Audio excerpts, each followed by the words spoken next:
At-tahadda, tantang. Kalau tidak percaya, lihat pelaku-pelaku riba, pasti keluarganya berantakan. Buruknya riba di dunia. Allah Subhanahu wa taala berfirman dalam saya sebutkan poinnya kemudian dalilnya. Buruknya riba di dunia, satu, hartanya akan dihancurkan oleh Allah dari dua sisi. Yang pertama, hartanya akan dihabiskan oleh Allah, tidak ada tersisa kecuali min atau nol. Yang bermain riba, hartanya akan dihabiskan oleh Allah. Hati-hati.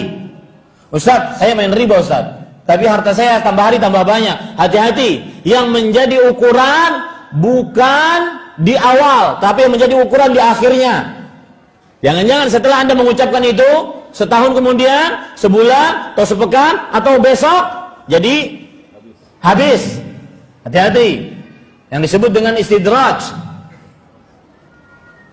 Maka hancur, ludes, habis hartanya. Yang kedua, yang dimaksud dengan hancur habis hartanya adalah, yaitu hartanya tetap banyak tapi tidak berberkah. Nominalnya banyak, nolnya ada 9. Berarti apa itu? Hah? Miliar mungkin. Nolnya ada 11, berarti triliun mungkin, tapi nggak berkah. Ini dua penafsiran dari firman Allah, dalilnya sekarang. Al-Baqarah surat kedua ayat 276. Yamhaqullahu riba wa yurbis sadaqat. Allah Subhanahu wa taala menghancurkan harta riba dan menambah harta yang disedekahkan. Coba perhatikan, para ikhwan yang dirahmati oleh Allah, penafsiran dari Imam Ibnu Katsir. Ini tafsiran tadi bukan dari kantong saya. Dua jenis kehancuran pelaku riba, bukan dari kantong saya. Dari Imam Ibnu Katsir, ulama Islam abad ke-8 Hijriah, bermadzhab Syafi'i. Beliau mengatakan, yukhbiru ta'ala annahu yamhaqur riba ay yudhibuhu imma bi an yudhibahu bil kulliyah min yadi sahibihi aw yahrimahu barakata malihi fala yantafi'u bih bal yu'adzibuhu bihi fid dunya wa yu'aqibu alaihi fil akhirah. Yang dimaksud dari ayat ini, Allah memberitahukan Allah akan menghancurkan riba, yaitu menghilangkan harta riba dengan dua, imma dihilangkan sama sekali dari tangannya, nol, min, tidak ada harta sama sekali yang dia pegang akibat riba, atau dia diharamkan dari berkah hartanya sehingga dia tidak bisa mengambil manfaatnya. Contoh, para ikhwan yang dirahmati oleh Allah Subhanahu wa taala, main harta riba tidak ada manfaatnya meskipun hartanya banyak. Hartanya banyak, tidak ada manfaatnya. Selalu merasa kurang. Anaknya masuk sekolah, anaknya paling nakal. Bangun rumah, rumahnya kebakaran. Kemudian mencoba usaha dagang, dikibulin orang, enggak berkah. Jangankan untuk menafkahi dirinya dan keluarga, orang tuanya dan adik-adiknya ataupun kerabatnya, untuk dirinya dan istrinya serta anak-anaknya saja sering merasa kekurangan, nggak berkah meskipun ada hartanya. Ini hati-hati, itu bahayanya riba.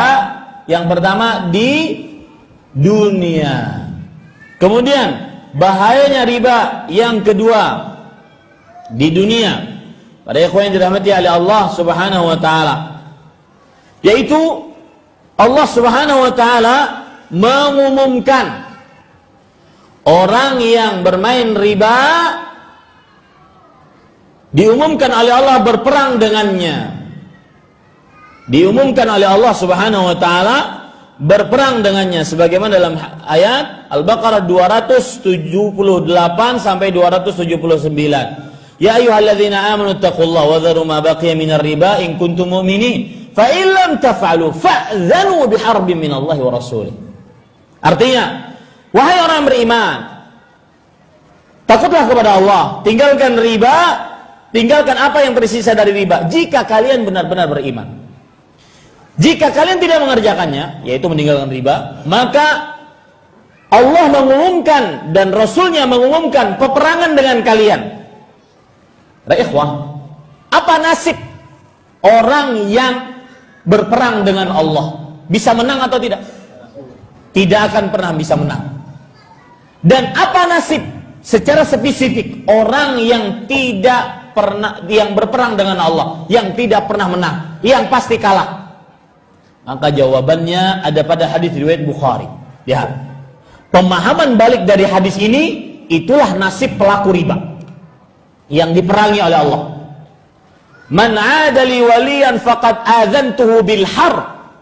Siapa yang memusuhi wali-waliku, aku umumkan peperangan kepadanya. Lalu bagaimana Allah menolong wali-walinya? Maka Allah mengatakan, wala yazalu 'abdi yataqarrabu ilayya bin nawafil hatta uhibbah. Ini hadis qudsi riwayat Bukhari. Masih saja hamba-hambaku mendekatkan dirinya kepadaku dengan amal-amalan sunnah sampai aku mencintainya. Fa idza ahbabtuhu, kalau aku mencintainya, kuntu sam'ahu alladhi yasma'u bih, wa basarahu alladhi yubsiru bih, wa yadahu allati yabtishu biha, wa rijlahu allati yamshi biha. Kalau aku menjadi penolongnya, tidak memeranginya, maka aku akan menjadi pendengarannya yang dengannya dia mendengar, penglihatannya yang dengannya dia melihat, tangannya yang dengannya dia mengambil, kakinya yang dengannya dia berjalan. Ini berarti maksudnya adalah orang yang ditolong oleh Allah, maka dia akan diberikan petunjuk oleh Allah dari ujung rambut sampai ujung kaki.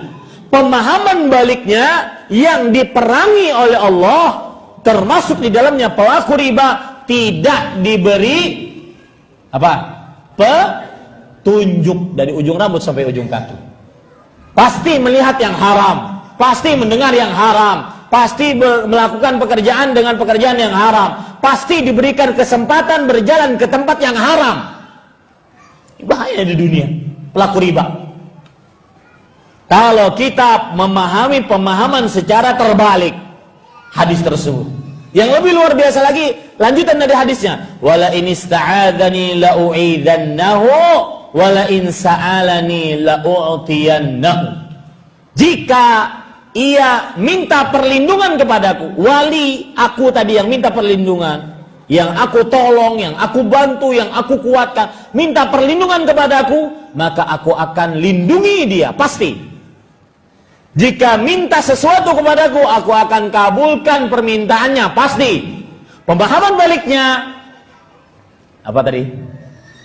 Pelaku riba berarti tidak dilindungi oleh Allah. Doanya tidak dikabulkan oleh Allah. Dan ini banyak. Lihat Anda. Ya, saya at-tahadda, tantang. Kalau tidak percaya, lihat pelaku-pelaku riba.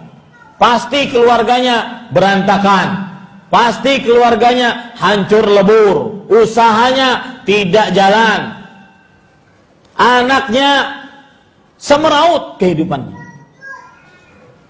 Ini para ikhwah. Karena diperangi oleh Allah Subhanahu wa ta'ala.